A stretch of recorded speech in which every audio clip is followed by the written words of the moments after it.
Righteous Felon Craft Jerky is the official jerky of Belly Up Sports. For over a decade, Righteous Felon Craft Jerky has led the American meat snack revolution by concocting delicious, adventurous, U.S.-sourced jerky recipes for uncompromising carnivores across the country.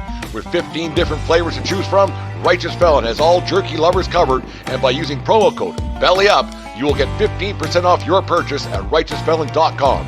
Do your taste buds a favor today and rip into a bag of Righteous Felon jerky. The matches have happened, and obviously it was a draw and a win. And we'll get right into the nitty-gritty of it. So the first game was a 1-1 draw against Ecuador. It was USA had 66% of the possession and also outshot Ecuador 11-8, 5 shots on target to Ecuador's 4 shots on target. I will tell you this. For Ecuador, this is actually kind of how they want to play. They like to play defensively. They're very good defensively. They have a lot of good defensive players. Mind you, they were without certain players on the defensive side, but still, once again, mentality and approach is still going to be there, and they played it to a key. They're not going to want the possession. They want to kind of just tire you out and then take advantage when they can, because while they're really good defensively, they're not very good at scoring, or at least they're not well known for scoring. So a 1-1 draw, which I believe Tactical Manager predicted a 1-1 draw. So it kind of like makes sense that this is kind of how it went down. I think Ecuador was a good challenge for the U.S. men's national team, just to see a team that maybe plays a little bit more on the defensive side, and see what you do when you make those decisions, when you have the ball a little bit longer than the other side does. I will say in the 24th minute, there was a goal scored by Ecuador. It was by Ener Valencia, who I can't believe is still playing, but still looking great, looking fantastic.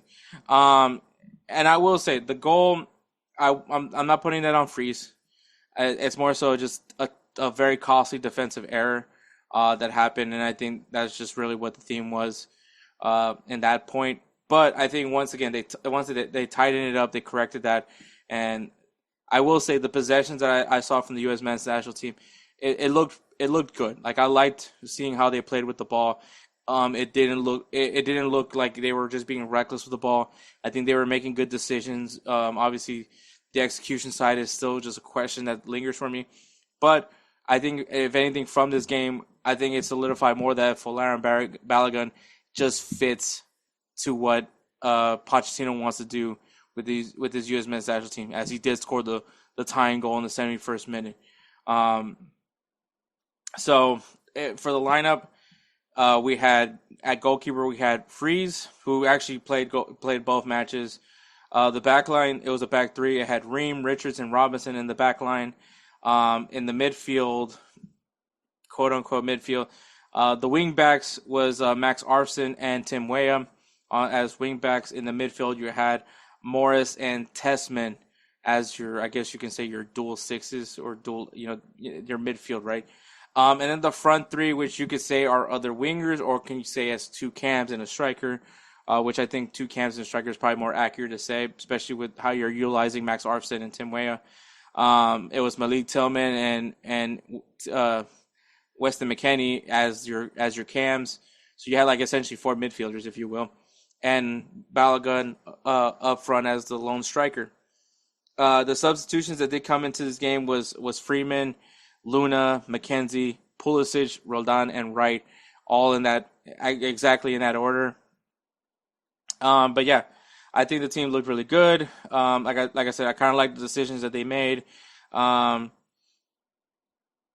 really have no complaints. Yes, it's a draw. I think at this point, especially when we're talking about friendlies, and I was more I was more critical about the Gold Cup because that was our last competitive match before the World Cup. That was a game where it's something or you're playing for something. At this point, maybe you're just playing for improved ranking in FIFA, but in reality, it doesn't really matter for the US just because of the fact that they're going to be in Pot A.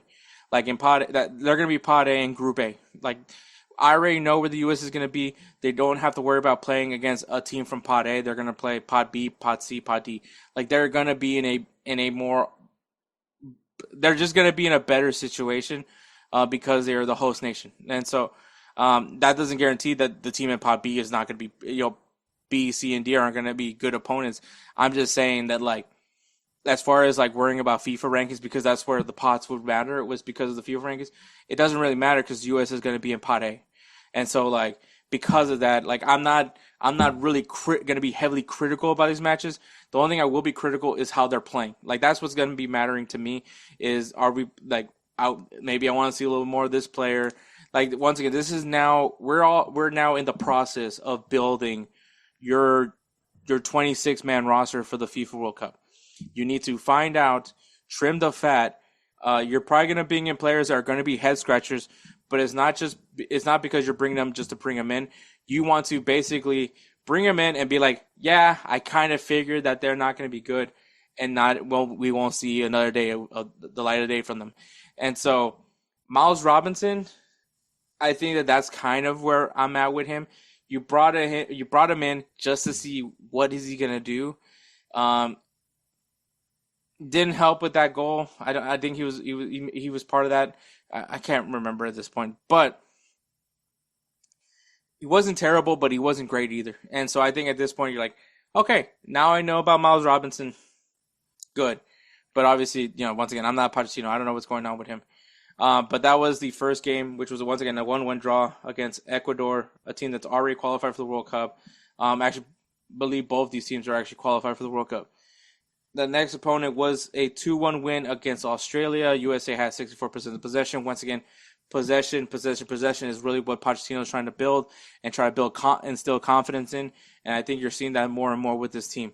The U.S. outshot Australia 11-9, 4-3 with shots on target. The first goal was actually from Jordan Blas of Australia in the 19th minute. Just a careless mistake, and I believe it was from the midfield. And it ended up, once again, it went in the back of the net. Not blaming Matt Freese for that one either. But the U.S. did respond with Haji Wright scoring a goal in the 33rd minute and the 51st minute. The starting lineup for this one, once again, they went back to that 3-4-3 formation. Matt Freese, like I said, was the starting goalkeeper. You had Mark McKenzie starting with Chris Richards and Miles Robinson as your back three. Your midfield. This time you had Tim Weah on the other side. You had Christian Roldan and James Sands, and then you had Freeman on the other side as the other wing back. This time your forwards, your two cams was Weston McKennie and Christian Pulisic this time, and you had Haji Wright playing up top. The thing that's mentioned on this one was Christian Pulisic was pulled early from this game because he had a hamstring injury. Diego Luna does come in. You had then Tanner Tessman also come in. Balogun came in after at one point. And then you had Brendan Aronson, Aiden Morris, and Max Arfson coming in as the substitutes for that game. And I think in this one, I think it was a good performance. U.S. did a really good job once again with the possessions. I think they came up with good ideas and were being at least smart with the decision play. Obviously, once again, goal scoring, just being more proactive. But I think Haji Wright, once again, he's been one of the guys in form when it comes to playing abroad, and this once again, to me the championship is very much a good league. Like, yes, would you like to see these guys performing in the Premier League? Would you guys like to see these guys performing in Serie A and the top flight of Europe?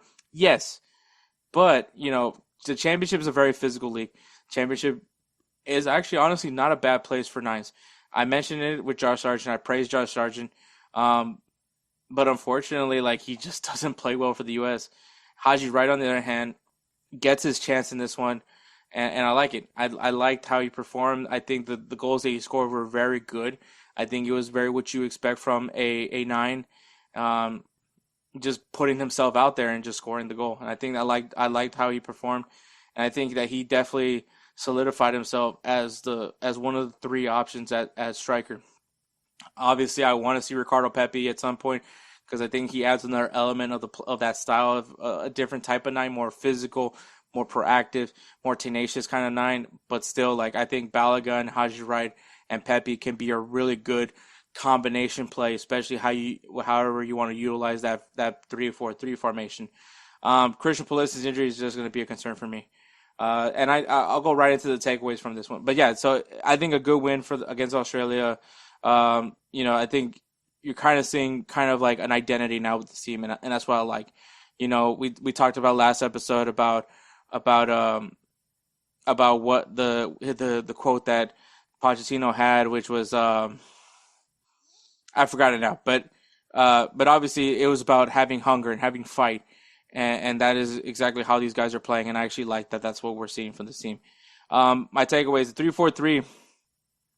It's gonna work. I think once again, you give these guys time with Pochettino, give them enough experience with the tactics, with the formation, what Pochettino wants to do, and they buy into what Pochettino wants to do. And I think that it really is much working. I think it's going to be effective, and if they can get in perfectly, not perfect, but have it dialed in come 2026, I think the U.S. is going to make some surprises in the World Cup. Now, yes, it sucks. Christian Pulisic did get a hamstring injury, and he's looking to be out for 3 weeks, so that is a big loss for U.S. and from AC Milan. For people that are complaining about like, oh, we shouldn't have had him play, like this is what happens with friendlies. Like, look, injuries happen, just period. If it didn't, like the thing I'm worried about with Christian Pulisic is this. My concern is that I hope that he goes back to his form. Like I don't like, and I'm not saying like, oh, as soon as he comes back, he's already scoring goals for AC Milan. I mean like. We need it because last year, kind of similar, was really effective for AC Milan, and then kind of went quiet after he started getting hit with some injuries.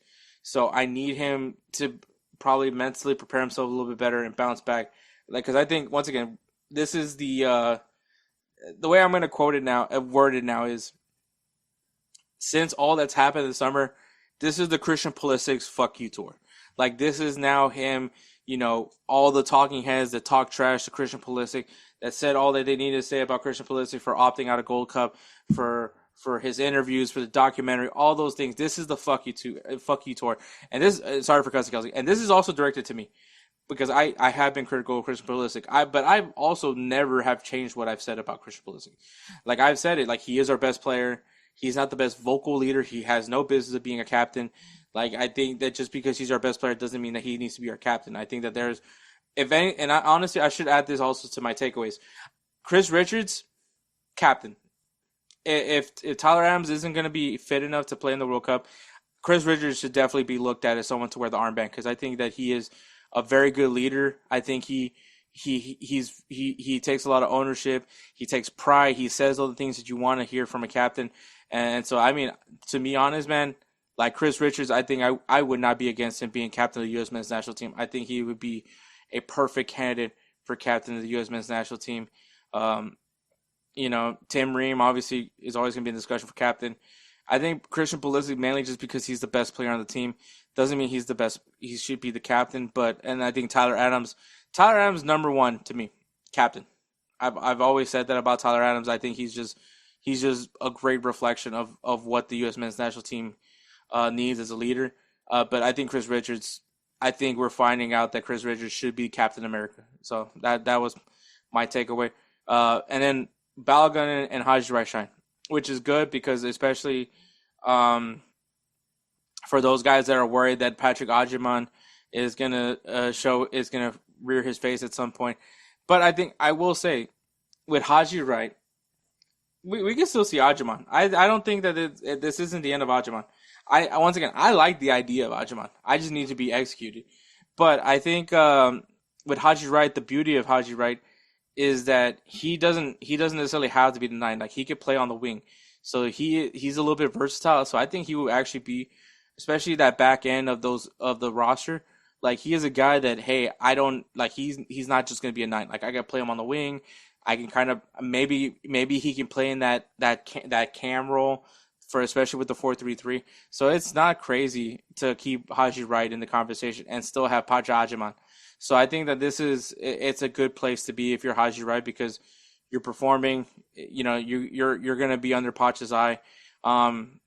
It's gonna be interesting, that back end side, who the guys are kind of the fringe players, how they can get into the conversation for the U.S. men's national team, because it's gonna be tricky at near the end.